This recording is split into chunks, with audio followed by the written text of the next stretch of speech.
우리 옆에 있는 분들하고 인사 좀 나눌까요? 반갑습니다. 안녕하십니까? 예, 오늘 이 예배 가운데도 하나님이 영광을 받으시고 또 우리에게 주시는 귀한 은혜가 있기를 소망합니다. 오늘 우리가 읽은 이 본문의 말씀은 부활하신 예수님이 갈릴리 바다에 제자들을 찾아오셔서 기적을 일으키고 아침 식사를 준비해 주시고 베드로와 대화를 나누시는 장면이 기록되어 있습니다. 이 내용을 찬양으로 만든 것이 있는데, 먼저 말씀을 듣기 전에 이 찬양을 통해서 먼저 은혜를 좀 나누고 그리고 말씀을 듣도록 하겠습니다. 예, 찬양 부탁합니다.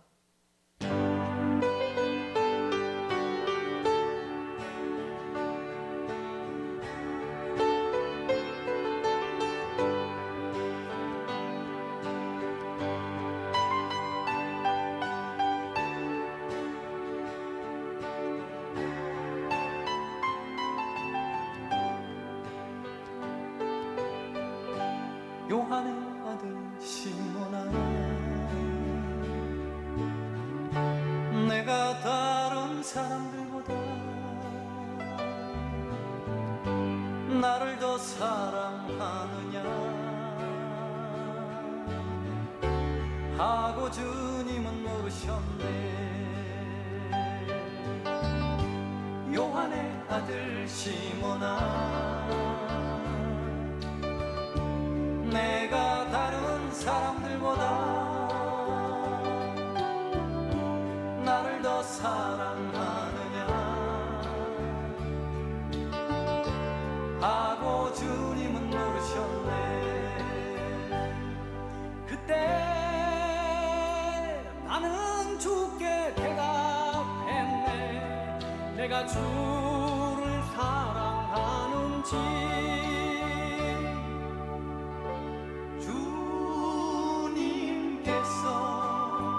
아십니다.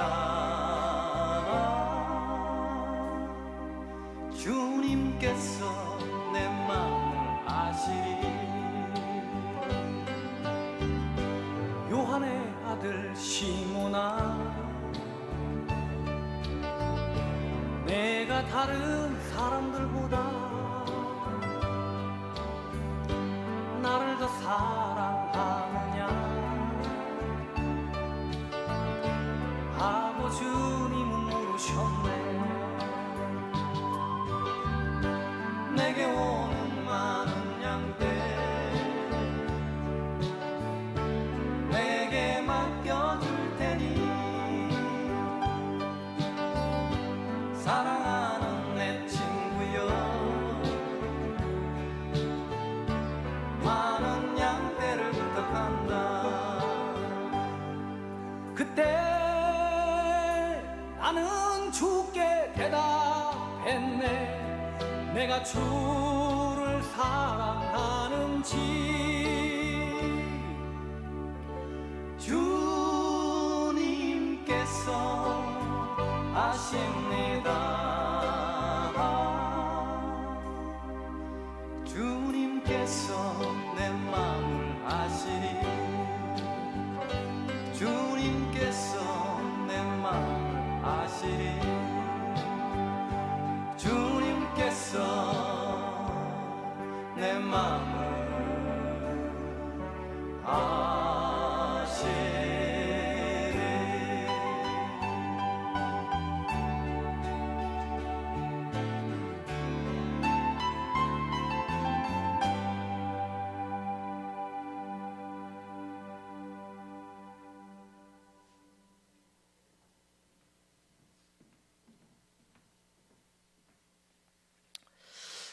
요한복음 21장으로 되어 있습니다. 근데 여러분들이 요한복음을 읽다 보면 요한복음은 20장에서 끝나야 되는구나 하는 것을 생각하게 됩니다.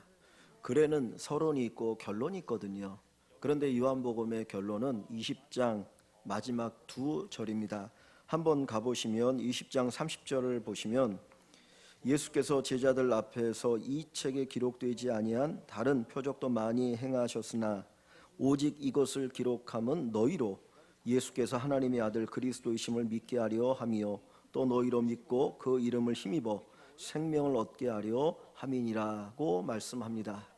19장은 예수님의 십자가의 죽음, 20장은 예수님의 부활을 기록합니다. 요한복음 1장 1절은 태초에 말씀이 계시고 이 말씀이 하나님이고 하나님과 함께 하셨다라고 시작하고 마지막 20장 마지막 2절에서 이 성경을 기록한 이유가 바로 예수를 믿고 구원을 얻게 하려 함이라고 가르쳐 줍니다. 그러면 요한복음 20장에서 끝나는 것이 맞습니다. 그런데 21장에 보면 다시 부활하신 주님이 제자들을 만나신 사건이 기록되어 있는데 이것을 보면 이것이 마치 요한복음의 부록과 같구나라고 생각하게 됩니다. 여러분, 우리가 편지를 쓸 때에 쭉 쓰다가 깜빡 까먹은 것이 있으면 PS 추신하고 쓸 때가 있고요. 또 어떨 때는 정말 중요한 얘기를 딱 남겨놨다가 마지막에 가서 PS하고 추신하고 쓰는 경우가 있습니다. 아이들이 부모님에게 요즘 편지 안 쓰지만 이제는 편지를 쭉 쓰다가 맨 끝에 가서 PS하고 용돈 떨어졌어요 이렇게 쓰는 경우가 있잖아요. 하고 싶은 얘기가 그거였거든요. 그러니까 이 요한복음도 이 21장이 부록처럼 기록되어 있는 것은 진짜 요한복음을 통해서 우리에게 말하고자 하는 것이 여기에 담겨 있다 하는 것을 우리에게 가르쳐 줍니다. 부활하신 예수님께서 제자들을 찾아오십니다. 2번 요한복음에 보면 찾아오셨고 이제 3번째 다시 만나는 장면인데 이 제자들은 실망했어요. 누구의 실망이냐? 자기 자신에게 실망했습니다. 베드로는 예수님을 위해서 목숨을 내어놓을 수 있다라고 얘기했지만 3번 예수님을 부인합니다. 그것도 여종 앞에서 예수님을 부인하고 저주할 때 내가 이런 존재밖에 되지 않는가. 그래서 그는 예수님을 만날 자신이 없었어요. 이제 다른 제자들과 함께 갈릴리 호수, 갈릴리 바다에서 이전처럼 고기 잡는 어부의 삶으로 돌아갑니다. 그런데 예수님께서 그들을 찾아오셨습니다. 십자가에 달려 죽으신 예수님, 부활하신 예수님이 제자들을 찾아오셨습니다. 예수님의 모습이 어떤 모습이었을까요? 성경에 보면 부활하신 예수님은 여전히 십자가에 못 박힌 흔적을 가지고 있었습니다. 2 손에는 십자가 못 박힌 흔적이 있었고 발에도 십자가 못 박힌 흔적이 있었고 허리에는 창에 찔린 그 흔적이 있었습니다. 아마 등에는 채찍에 맞아서 갈갈기 찢어진 그 등바닥에 흔적이 남아 있었을 것입니다. 그 흔적을 가지신 예수님께서 부활하신 주님이 제자들을 찾아오십니다. 십자가는 한없는 하나님의 사랑을 보여줍니다. 내가 너희를 이렇게 사랑해서 나의 전부를 너에게 주었다라고 하는 것이 십자가의 흔적이죠. 부활은 죽음의 권세, 어둠의 권세, 세상의 권세를 이기신 전능하신 예수님의 모습을 보여줍니다.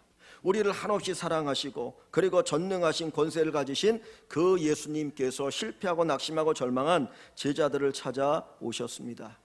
이 제자들은 아마 인생을 새롭게 시작하는 것에 대한 두려움이 있었을지 몰라요. 자기 자신들에게 철저하게 실망했던 사람들입니다. 그런데 예수님이 그들을 찾아오셨습니다. 부활의 주님을 만날 때, 십자가의 주님을 만날 때 우리는 새롭게 시작할 수가 있습니다. 많은 사람들이 스스로 절망합니다. 세상에서 절망합니다. 어떤 일이 이루어지지 않았을 때 낙심하고 절망하고 괴로워합니다. 그때 부활의 주님을 만나는 것이 필요합니다. 십자가의 주님을 만나는 것이 필요합니다. 사랑하는 성도 여러분, 우리가 지난 주일에 부활절을 지켰습니다. 부활절을 지켰습니다. 그것이 우리에게 어떤 의미가 있습니까? 부활의 주님을 만남으로 우리가 새롭게 출발할 수 있다라고 하는 그 소망과 희망을 우리가 가질 수 있다라는 거예요. 여기 계신 모든 여러분들이 십자가 달려 죽으신 그 예수님, 부활의 주님을 다시금 새롭게 만나시고 그 주님을 통해서 새로운 출발을 할 수 있는 귀한 은혜가 있기를 다시 한번 주의 이름으로 간절히 축원합니다. 부활하신 주님, 제자들을 찾아오셨습니다. 이 제자들을 위해서 물고기의 기적을 일으키셨고 그 물고기를 가지고 아침 식사를 준비해 주셨습니다. 그리고 식사가 다 끝난 다음에 이 베드로에게 주님께서 대화를 걸어오십니다. 그런데 오늘 본문 15절을 보시면 예수님께서 베드로와 대화를 나누실 때 베드로의 이름을 이렇게 부르십니다. 15절을 보시면 그들이 조밥 먹은 후에 예수께서 시몬 베드로에게 이르시되 요한의 아들 시몬아, 시몬 베드로에게 이르시되 요한의 아들 시몬아. 예수님의 제자 가운데 시몬이라는 이름을 가진 제자가 둘이 있어요. 둘이 있는데 그 중에 하나가 시몬 베드로, 베드로라고 하는 또 다른 이름을 받은 시몬입니다. 시몬 베드로에게 이르시되 요한의 아들 시몬아. 보통 저 같으면은 이 베드로를 부를 때 야 베드로야, 그리고 대화를 이어갈 건데 예수님은 베드로라는 그 이름을 부르지 않고 요한의 아들 시몬이라고 하는 이름을 부르고 계십니다. 왜 예수님께서 베드로라는 이름을 쓰지 않으시고 시몬, 요한의 아들 시몬이라는 이름을 쓰고 계실까요? 우리가 마태복음 16장에 보면 이 베드로가 예수님에게 신앙 고백하죠. 주는 그리스도시요 살아계신 하나님의 아들입니다. 위대한 신앙 고백을 하는데 그때 예수님께서 바요나 시몬아, 바요나 시몬아, 내가 복이 있다라고 말씀하셔요. 바요나라고 하는 건 뭐냐면 바는 아들이에요. 아들이란 뜻이고 요나라고 하는 것은 신약에서 요한을 가리킵니다. 구약에는 요나라고 발음하는데 신약이 되어지면 요한이라고 발음하게 됩니다. 그러니까 바요나라고 하는 말은 요한의 아들이라고 말과 똑같아요. 정말 중요할 때 예수님은 베드로야라고 부르지 않았고 요한의 아들 시몬이라고 부르고 계십니다. 이 요한이라고 하는 이름의 뜻은 뭐냐면 여호와의 은혜가 그에게 있다라는 거예요. 여호와의 은혜가 그에게 있다. 이게 요한이라는 뜻의 이름입니다. 그러면 요한의 아들 시몬이라고 하면 은혜를 받은 자의 아들, 은혜의 아들이라는 표현으로 쓸 수 있어요. 그죠?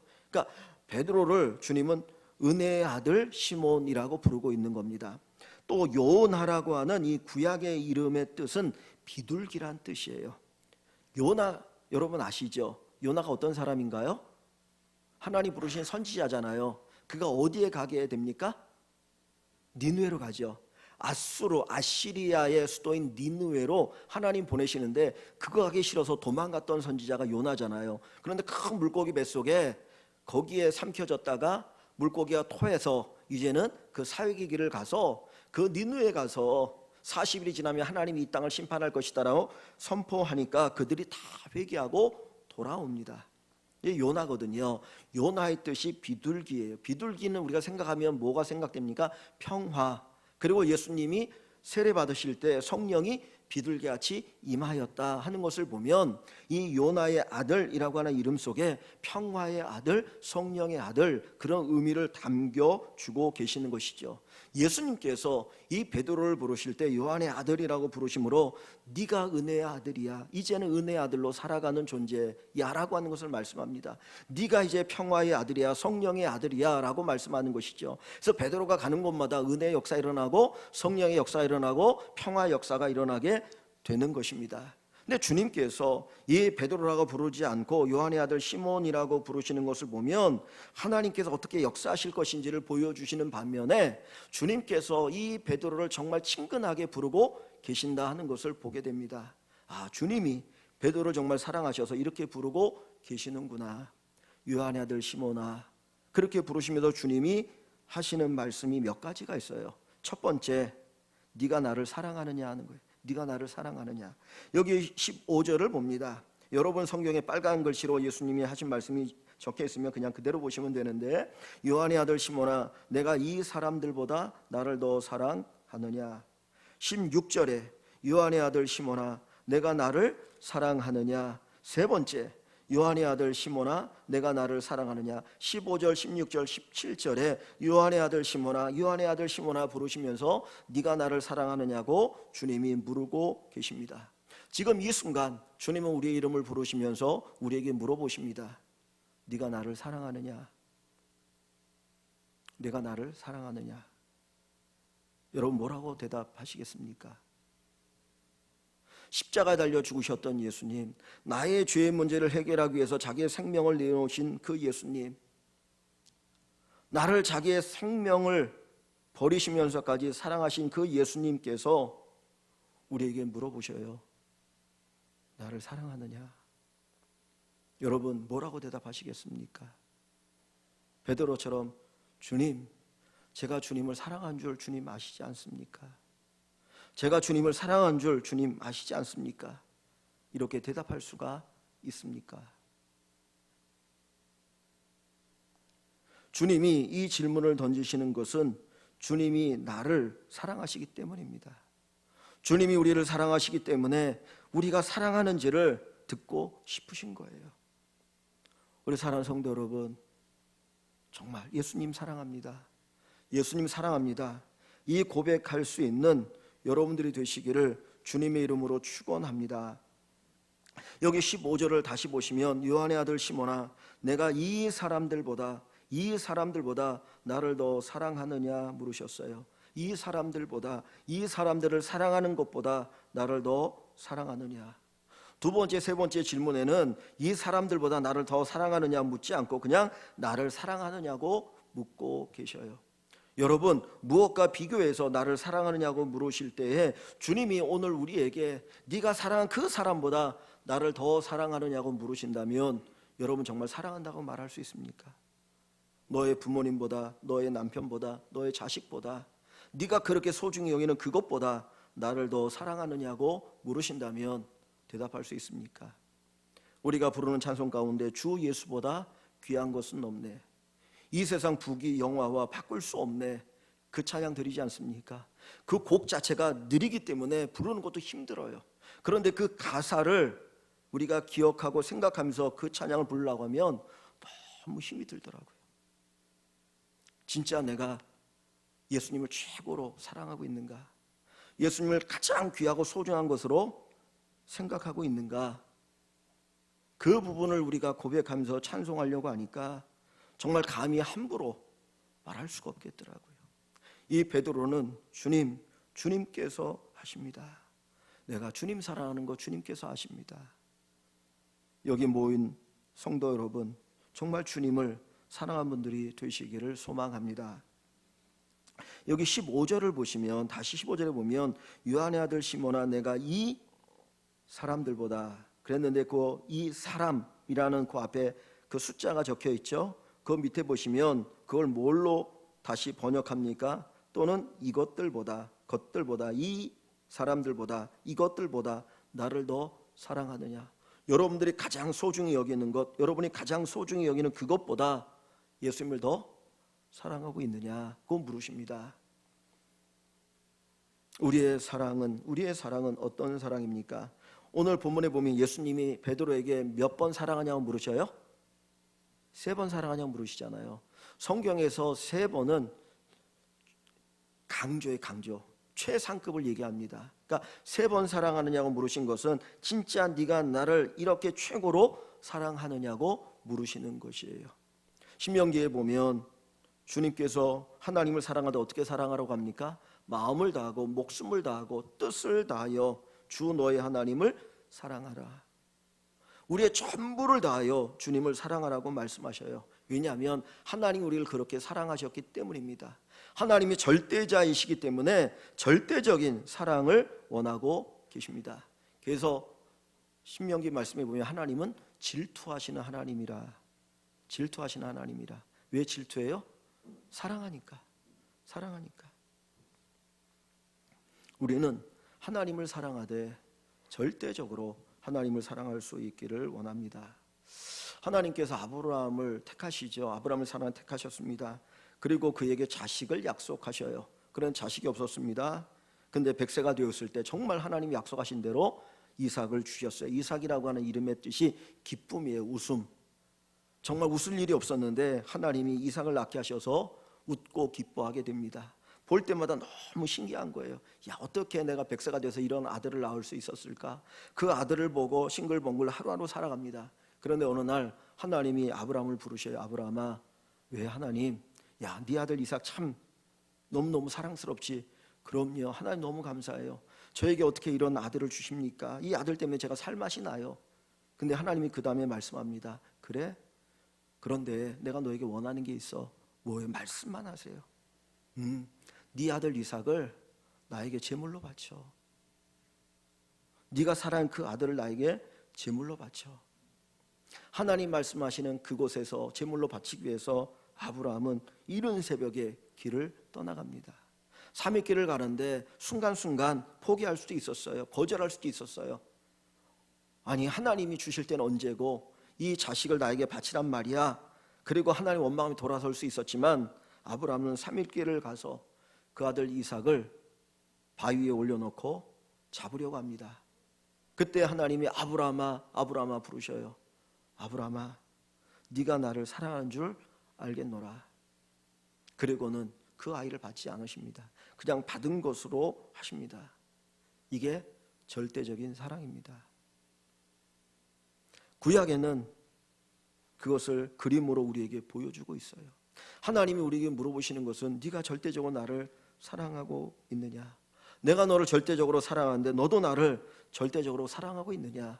하나님께서 우리에게 다시 한번 돌아보기를 원하고 계십니다.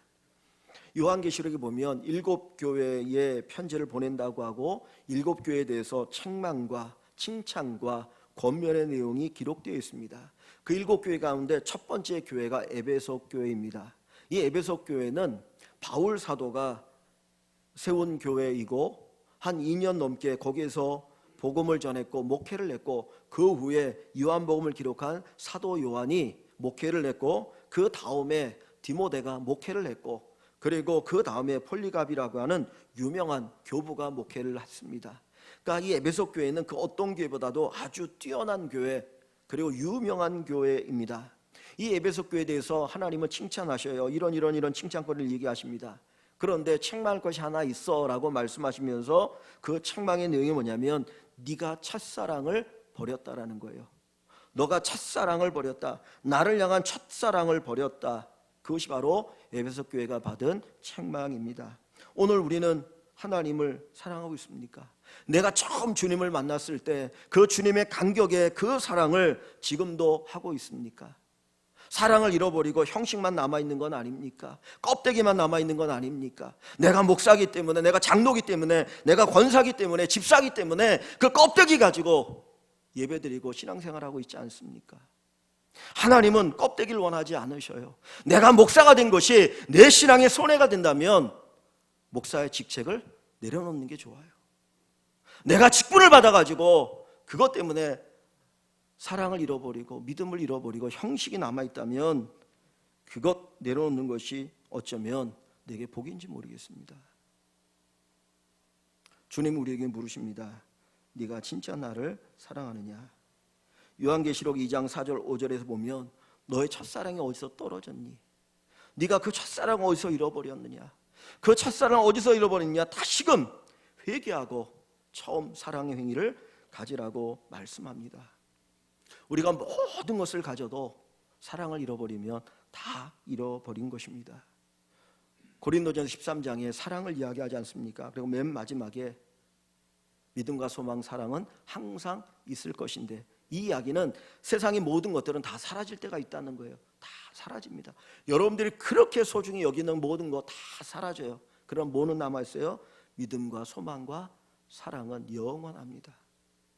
이것 잃어버리면 우리는 전부 잃어버린 것과 같습니다. 오늘 이 시간 우리가 주의 말씀을 들으면서 내가 정말 주님을 사랑하고 있는가? 주님을 사랑하고 있는가? 정말 주님을 사랑하고 있는가? 다시 한번 확인해보는 축복의 시간이 되시기를 주의 이름으로 축원합니다. 두 번째로 예수님께서 요한의 아들 시몬아 부르시면서 하신 말씀은 내 양을 부탁한다 하는 말씀입니다. 여기 15절 끝부분에 보시면 이르시되 내 어린 양을 먹이라, 내 어린 양을 먹이라. 두 번째 16절 끝부분에 보시면 이르시되 내 양을 치라. 17절 세 번째 끝부분에 보시면 예수께서 이르시되 내 양을 먹여라, 내 어린 양을 먹이라, 내 양을 치라, 내 양을 먹이라. 세 번 반복해서 말씀하십니다. 한마디로 말하면 내 양을 돌봐주라는 거죠. 내 양을 돌봐주어라. 예수님이 세 번 사랑한 양을 물으셨던 그 주님께서 다시 이 베드로에게 내 양을 부탁한다라고 말씀합니다. 우리가 하나님을 사랑하는 것은 어떤 모습입니까? 하나님 우리 눈에 보입니까? 안 보이잖아요. 예수님이 우리 눈에 보입니까? 안 보입니다. 이미 예수님은 승천하셔서 하늘에 계셔요. 우리 눈에 안 보이셔요. 그런데 우리가 어떻게 그 하나님을 사랑할 수 있습니까? 하나님을 사랑한다는 것은 하나님이 우리에게 맡기신 것을 잘 감당하는 것입니다. 하나님을 사랑한다는 것은 하나님이 맡기신 그 양을 우리가 잘 돌보는 것입니다. 그래서 야고보 사도는 보이는 형제를 사랑하지 않으면서 보이지 않는 하나님을 어떻게 사랑할 수 있겠느냐 그랬어요. 내 눈에 보이는 형제, 하나님 붙여주신 형제를 사랑하지 않으면서 보이지 않는 하나님을 어떻게 사랑할 수 있겠느냐라고 얘기합니다. 그러니까 오늘날 우리가 주님을 사랑한다는 것은 우리 눈에 보이는 교회를 사랑하는 것이죠. 그래서 내 양, 내 양, 내 어린 양이라는 표현을 쓰지 않습니까? 누구의 것이에요? 예수님의 것. 교회를 세울 때 내 교회라고 그랬습니다. 내 교회, 예수님이 피값 주고 사신 교회, 예수님이 십자가에 피 흘려서 자기 생명을 주고 사신 그 교회, 그 교회를 부탁한다. 그 교회를 맡긴다. 그래서 우리가 교회를 사랑하는 것이 예수님을 사랑하는 겁니다. 한번 저에게, 여러분에게 질문을 던져보면 좋을 것 같습니다. 정말 교회를 사랑하고 있는가? 진짜 교회를 사랑하고 있는가?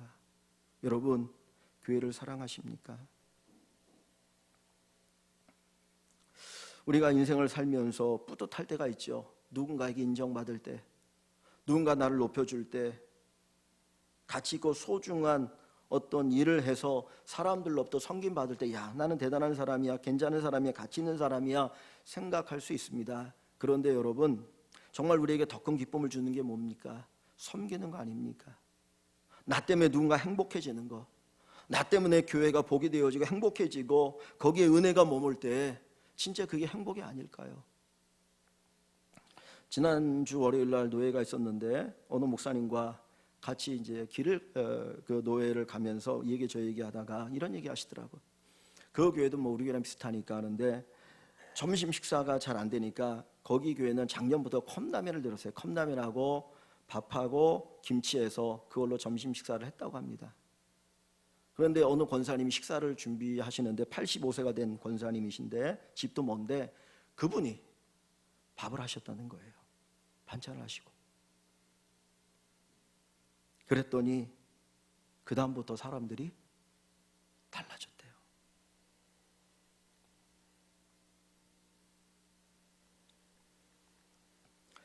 주님을 사랑하는 것은 교회를 사랑하는 겁니다. 교회를 돌아보는 것입니다. 교회를 위해서 내가 헌신하는 것입니다. 예수님이 이렇게 말씀하지 않습니까? 제자들이 높은 자리에 올라가고자 할 때, 야, 섬김을 받으려 하지 말고 오히려 섬겨라. 나는 너희를 위해서 대속물로 이 땅에 왔다라고 주님이 말씀하셔요.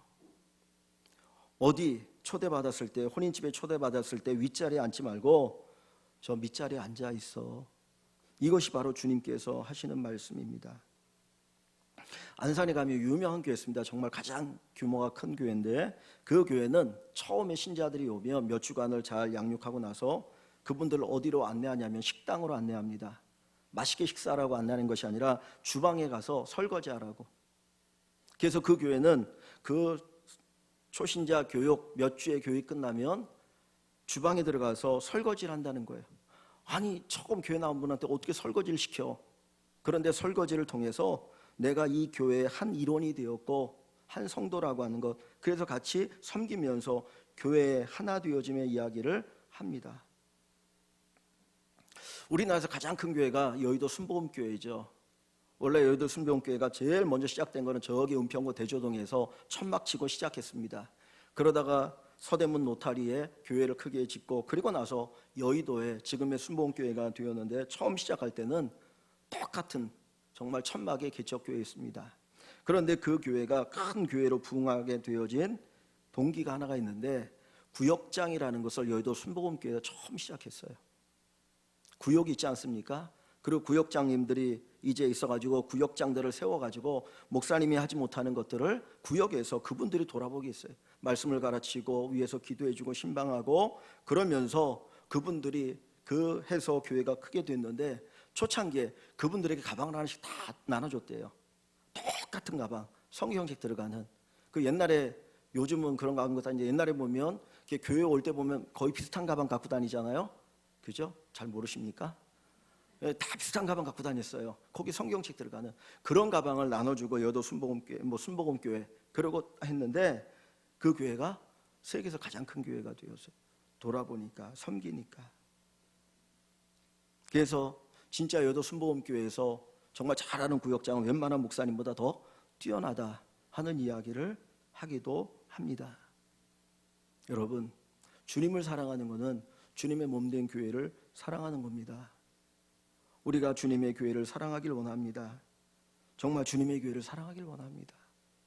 누가 나를 알아달라고 얘기하지 마시고 누가 나를 위해서 뭘 섬겨달라고 하는 것이 아니라 정말 주님의 교회니까 우리가 사랑할 수 있으면 좋겠습니다. 사랑할 수 있으면 좋겠습니다.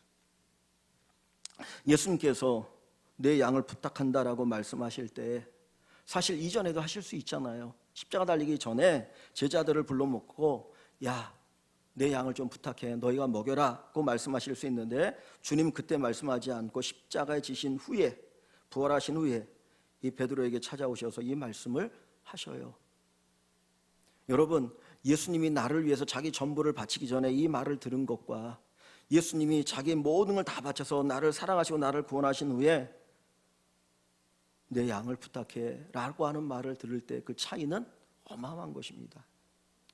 그전에는 그냥 주님 말씀하셨나 보네, 내가 감당해야 될 일인가? 라고 생각하지만 예수님께서 자기 생명을 나를 위해서 쏟아 놓으시고 그리고 이 말씀을 하시는 것은 나를 사랑하신 이 예수님이 나에게 이 말씀하셨는데 나도 주님을 위해서 기꺼이 나의 모든 걸 바쳐서 내가 이 말씀대로 살아야지 라고 하는 생각을 갖게 된다라는 거예요. 여러분, 양을 치는 일이 쉬운 일일까요? 목자가 양을 치는 일이 쉽지 않아요. 쉽지 않다는 것을 성경에서 우리가 크게 두 가지로 볼 수 있는데 첫 번째 뭐냐면 요한복음 10장에 보면 예수님이 나는 선한 목자요 그랬어요. 그죠? 나는 선한 목자요. 그러면 뭐라고 말합니까? 선한 목자는 양을 위하여 뭘 내어놓아요? 목숨을 내어놓는다고 그랬어요. 그 얘기는 양을 치기 위해서는 목숨을 내어놓을 때가 있다는 거예요.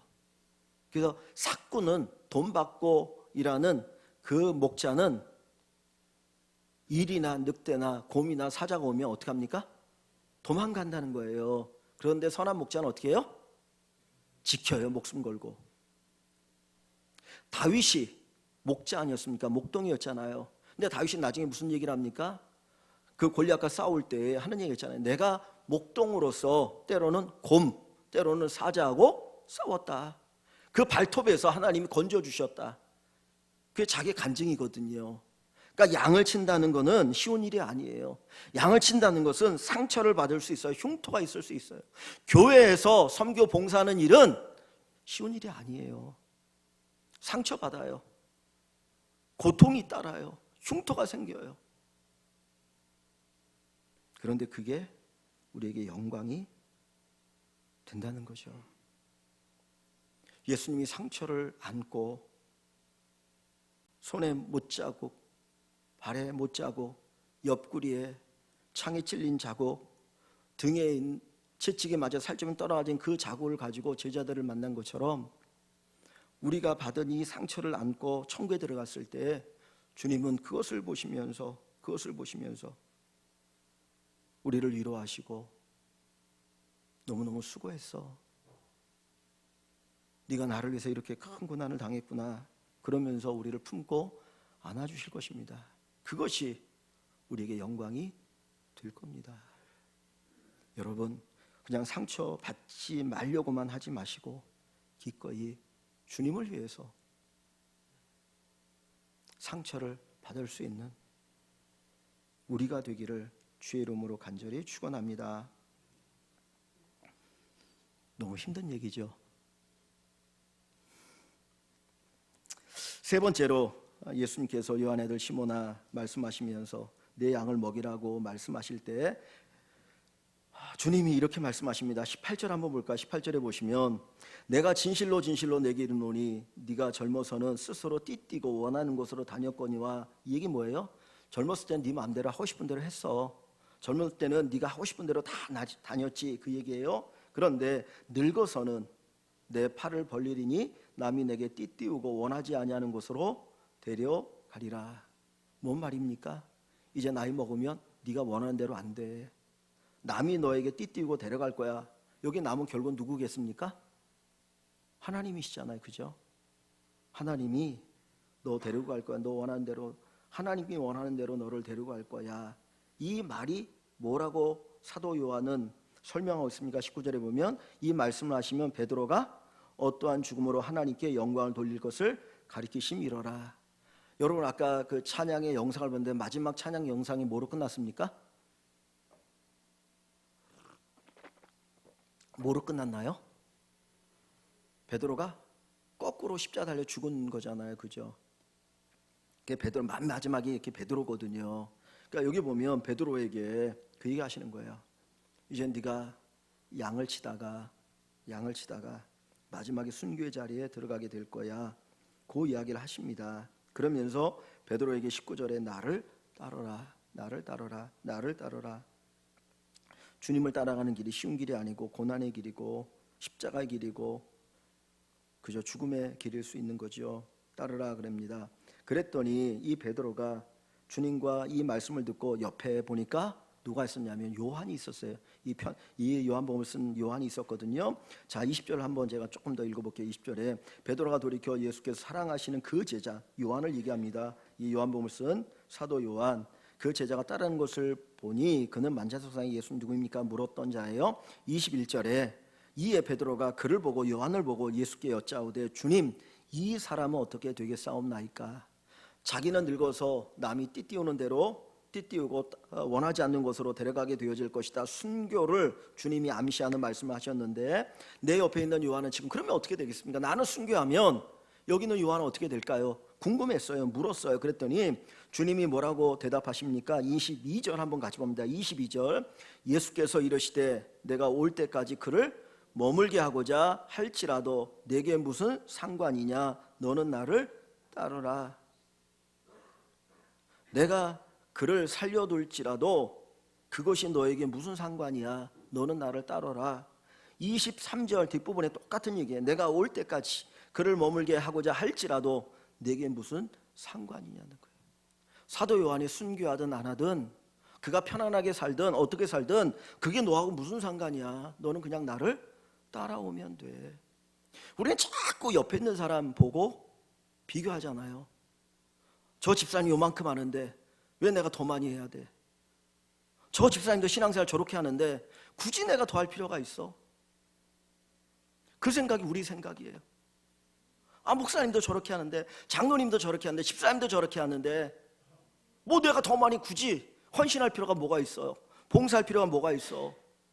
헌금 드릴 필요가 뭐가 있어? 이게 우리 생각인 거예요.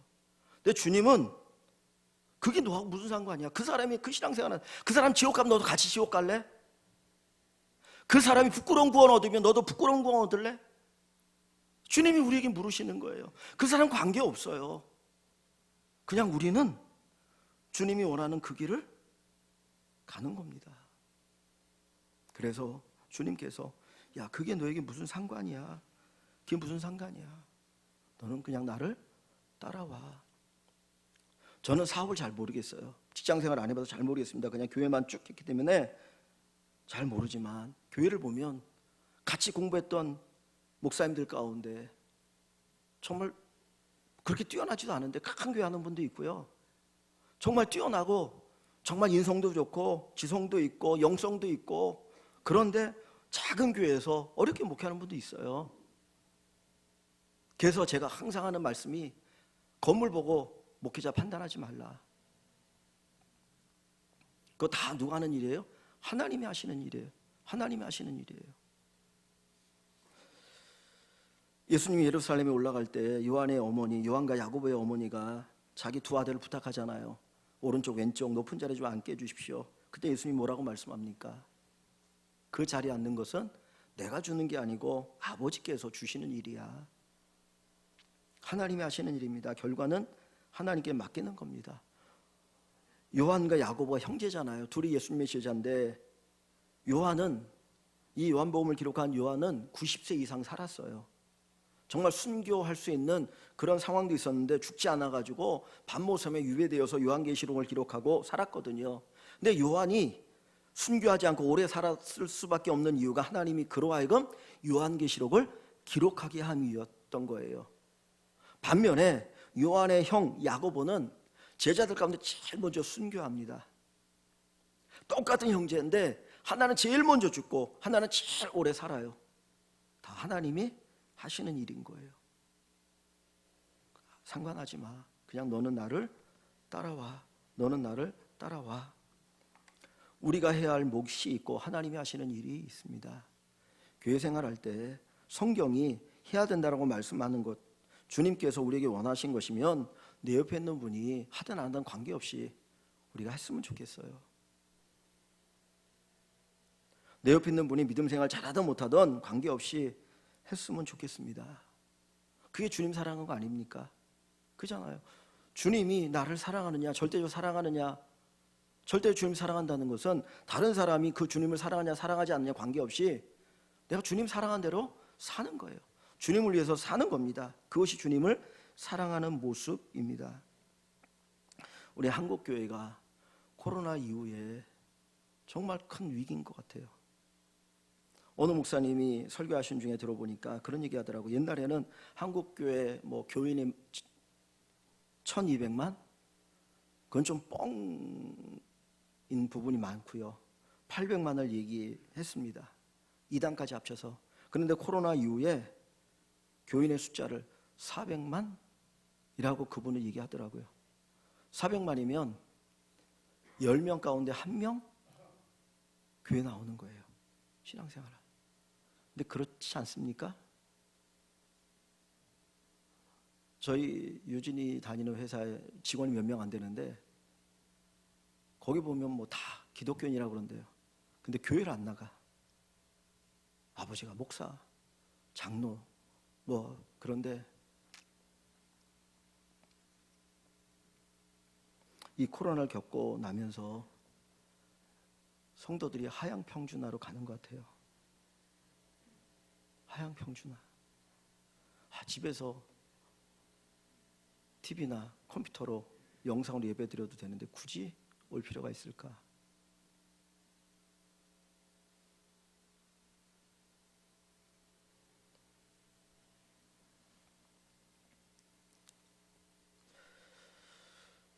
주님이 말씀합니다. 옆에 있는 사람 상관하지 말고 그냥 너는 나를 따라와. 나를 사랑해. 옆에 있는 들이 잘하는 걸 보면, 정말 모범이 되는 걸 보면 우리가 그거 본받고 믿음 생활 해야죠. 야, 그래, 믿음 생활 저렇게 해야 되는구나. 그런데 나보다 못하는 분이 있다고 해서 그래, 저분도 저렇게 하는데 이 정도면 됐지. 그리고 거기에서 그냥 스스로 만족하지 않았으면 좋겠습니다. 주님께서 우리에게 물어보십니다. 나를 위해 십자가 죽으신 주님, 부활하신 주님, 찾아오신 주님, 우리에게 물어보십니다. 네가 나를 사랑하느냐? 사랑하느냐? 한번 이 한 주 동안 여러분 이 질문을 여러분 스스로에게 한번 던져보십시오. 진짜 내가 사랑하는가? 내가 주님을 사랑하는가? 주님을 사랑하는가? 주님을 사랑하는 가운데 예배를 드리고 헌금을 드리고 봉사하고 섬기고 헌신하고 있는지 한번 우리 자신을 돌아보면서 다시금 믿음의 회복뿐만 아니라 믿음의 어떤 성장, 성숙, 그리고 다른 사람들에게 선한 영향을 끼치는 귀한 성도들 다 되시기를 주의 이름으로 간절히 축원합니다.